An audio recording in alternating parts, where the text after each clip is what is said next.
जय लक्ष्मी मैया। एक साहूकार की बेटी थी, वह रोजाना पीपल सींचने जाया करती थी।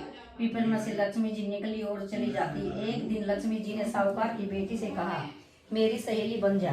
तब साहूकार की बेटी ने कहा, मैं अपने पिताजी से पूछ आऊंगी, तब कल सहेली बन जाऊंगी। घर जाकर उसने अपने पिताजी से सारी बात कह सुनाई। तब पिताजी ने कहा कि वह तो लक्ष्मी जी है और हमें क्या चाहिए, तू सहेली बन जा।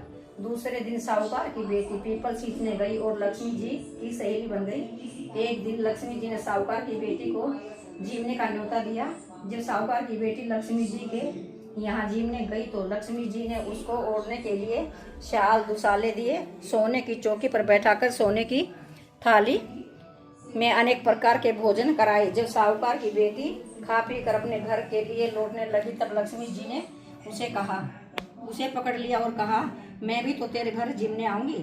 तब उसने कहा, अच्छा आ जाना। घर आकर वह रूठ कर बैठ गई। साहूकार ने पूछा कि लक्ष्मी जी तो भोजन करने आएगी, तू उदास होकर बैठी है।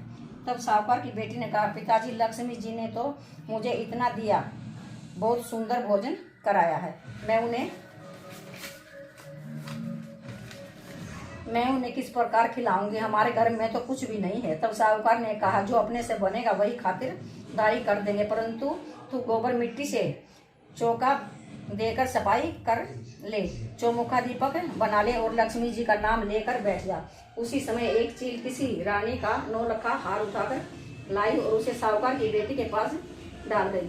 साहूकार की बेटी ने उस हार से सोने की चौकी, सोने का थाल, शाल दुसाले और अनेक प्रकार के भोजन की तैयारी करी। फिर आगे आगे गणेश जी और पीछे पीछे साहूकार की बेटी, पीछे पीछे लक्ष्मी जी,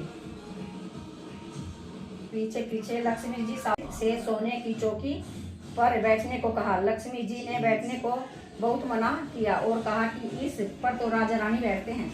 तब साहूकार की बेटी ने कहा कि तुम्हें हमारे यहाँ तो बैठना ही पड़ेगा। तब लक्ष्मी जी ने उस चौकी पर बैठ गई। तब साहूकार की बेटी ने लक्ष्मी जी की बहुत खातिरदारी की। इससे लक्ष्मी जी बहुत प्रसन्न हुई और साहूकार के बहुत धन दौलत हो गई। हे लक्ष्मी माता, जैसे तुम साहूकार की बेटी की चौकी पर बैठी और धन दिया, वैसे ही सबको देना। जय लक्ष्मी मैया।